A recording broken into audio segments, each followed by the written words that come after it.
did you start to look into stem cell procedures instead of traditional medicine procedures for injuries?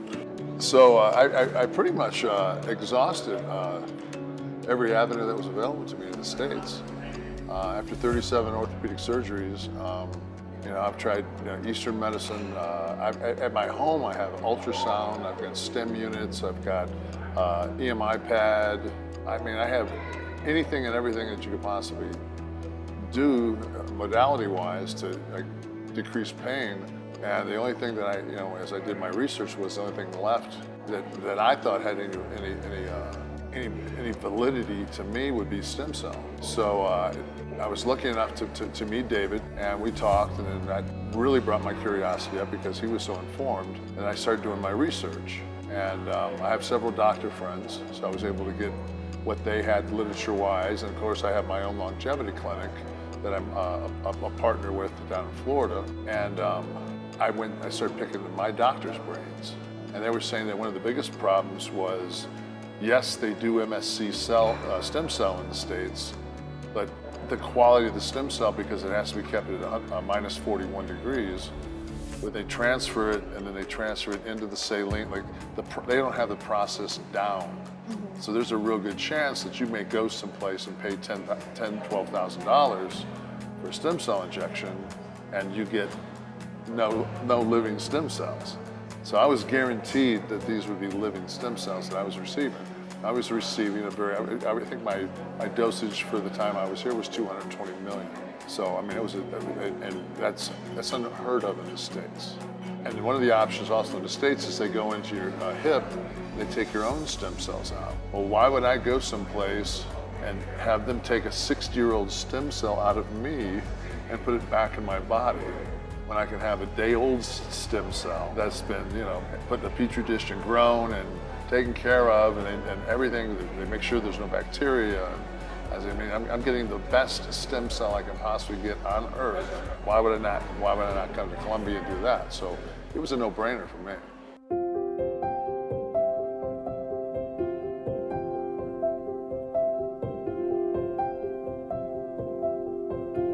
So how was the process when David first reached out to you and he was in the process of scheduling the consultation with our medical team? How was it for you? Was it easy? Oh yeah, I mean, David is, if there's anybody that has more energy or passion, I haven't met him.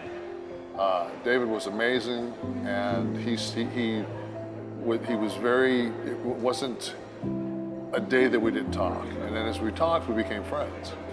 And we have a lot of the same likes and everything else, and he wasn't no longer David from Bio, he was David, my friend. So, which made the process a lot more enjoyable, because I was in contact with my friend, but it was just like, we were able to set this up. It was like, I said, let's do it, and it was just like, he said, get the flights. And then we just had to pick the week, and then a week opened up. I had personal appearances on both ends of this week. And I said, all right, well, let me cancel this personal appearance. I was at my friend's 50th birthday party was on the weekend, and I had tomorrow I would have had another personal appearance. So I missed that. I'm going to miss that one to do this. But it fit in well, to get that in. As soon as he gave me the dates, I made the flight, and that was it. Our process. And then I was contacted by the basic liaison here. We got a rapport going. And that's the one thing. It was when you get here, from the minute you get off the plane, somebody from Bioxcellerator is with you. So there's no being lost. There's no, and another thing that people are going to say is, oh, you went to Medellin, Colombia, because they watch Netflix. I can't say that the stigma isn't there, but I grew up in Detroit. So if you grew up in Detroit, it's like. And they're saying, we have a lot of homicides there. Why? You know what? Detroit was the leader in homicides since probably 1960 in America. I said, so I made it through there alive. I could definitely dodge it down here for a week. And then I came down here and I was just like, oh my gosh, the misconception of it. But that's 20 years ago. It's ridiculous. This is one of the. I was telling somebody today that I met when I was down here. I said, if you could you find me some real estate information? So he's going to get me some online sites to look at. I'll buy a place down here. If anybody's So you love the city? Yeah, I love the city and the people. It's the people are fantastic. But as you drove to your appointments and you would get stuck in traffic, you would look, and there'd be like 7 bays at an auto place. And everybody's in there grinding and working. And then next to that was a guy handcrafting the wood to make mirrors. You know, and it's just this like crazy multicultural, diverse. Then you go through the area where all the bars and restaurants are. You feel this. My son asked me, Dad, like, what did it feel like to me? And I said, it was kind of like a Latin version of Cape Town. You know, it has a kind of Cape Town kind of cool vibe. I mean, it's this very artsy vibe, you know. And I said, no, I said it's really chill down here. Gonna bring them here? Yeah, I'm actually thinking, because my son is very high functioning, but he's autistic.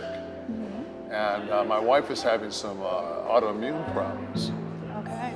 And stem cells address both of those. So I'm thinking about maybe next time when I come down, just making it a 3-way round robin with the family. And that would be amazing. Yeah, and especially if I find a piece of real estate in the meantime, then we'll have a place to stay. And I don't know if I want to drive around here, but I can always get cars there. I can Uber.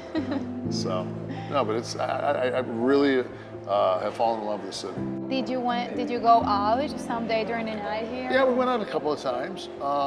But just, you know, to me, to go to the tourist areas, like I never go to the tourist areas, because to me, like that's what tourists do. I want to be in the population. I want to see how the locals live. I want to go to the locals. I want to have you know, but we couldn't drink. You know, so I mean, to me, like I would have Anthony Bourdained it. I would have went and ate local food, drank with it. I would have, you know. But and another thing is, it's just like I've been on this planet for 60 years, and I could shoot myself for not learning Spanish. So that's like, when I go home, it's like, okay. Well, if you're planning to come again, right? you have time. I'm going to work on it. I'll be on it by Monday. By Monday, I'll be finding Rosetta Stone. I'll try her first. I mean, I don't know. Actually, we have some patients that they have to come here every 3 months, and they're taking Spanish classes. Yeah, it's ridiculous nuts. There's a reason that we get tagged ugly Americans. And it's like, well, you don't understand what I'm saying? I'll just say it louder.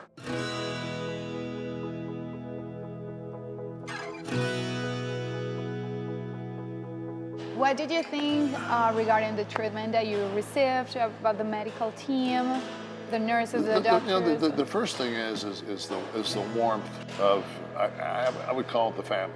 And the doctors are amazing. You know, I met with them on Monday. I had a consultation with both the doctors.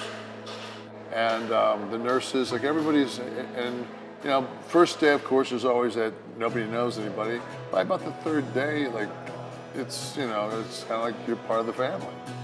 And you get treated like that. You know, it's completely professional, but at the same time, it's very relaxed. Like, you know, you can laugh, you can have a good time. I was blessed to come down here with Ryan Ryback. I was blessed to have him down here because that made it, you know, I had a running buddy that's kind of dark like I am, so we had our ongoing jokes. But no, I mean, just from everybody that you're in contact with in the process. No, everybody. I mean, and everything was, I mean, it was like clockwork. Great. You know, I mean, no, you know, I got stuck more this week with needles than I probably have in my life. But that's good. Good stuff. And I don't have a bruise on me. Great. I mean, the best IV people on earth. Like, you know, and I give blood, and every time I give blood, I wait, the next morning it looks like I've been in a fight with somebody. And these, I mean, I got IVs and I, you know, medicine and stem cells, and I got several injections yesterday actually in my discs. They were saying I was going to feel like I had the flu, and I walked over to the medical center today from the hotel. I think I passed 300 people walking as fast as I've probably walked since I was 30. You know, and I was saying to you earlier before we were on camera, but for 7, I don't know, like I'm guessing like from 7 or 9 to 7 years, every morning when I wake up, this hand is completely numb. Mm-hmm. I can't close it. I can't. So I woke up this morning at about 3 o'clock. And it's like, and I'd kicked the covers off, and I had the heat down to 13 Celsius. The air conditioner was on 13 Celsius. So it was really cold in the room. And I was like, whoa, man. And I woke up because I was freezing. So I grabbed the blanket. And it's kind of a thicker comforter. And when I grabbed it, I realized that I had feeling in my hand. So I sat up on the end of the bed. I sat there, and when I crunched my hand, it popped, like these knuckles popped. Because I haven't been able to grip my hand in so long. Like I'll hold my briefcase in the airport, and this hand, and it'll fall out of my hand. My grip strength it'll just go. And I won't even realize it because my arm will be getting numb. And it's like somebody else's arm. And I turned the light out. So I turned the light on. I said, okay, I don't want this to be a dream. You know, I don't want this to be vanilla sky. I'm in some lucid dream, and I wake up and I'm back to form. And I fell back to sleep, and I woke up. I said, okay. And then again, I woke up again. I was just like, wow. I'm thinking, you were so bad that just them going into that C4 area and putting the actual stem cells in elevated that disc enough to take whatever pressure that's been there for that long, and that's only going to grow. They're gonna go in there and they're gonna do their job. And I said, you know, when we had our closing consultation, and Dr. Sarah said to us, you know, don't drink. And we're like, can we have a glass of wine? She says, don't drink for a month. And it's just like, I said to myself, like, you know what?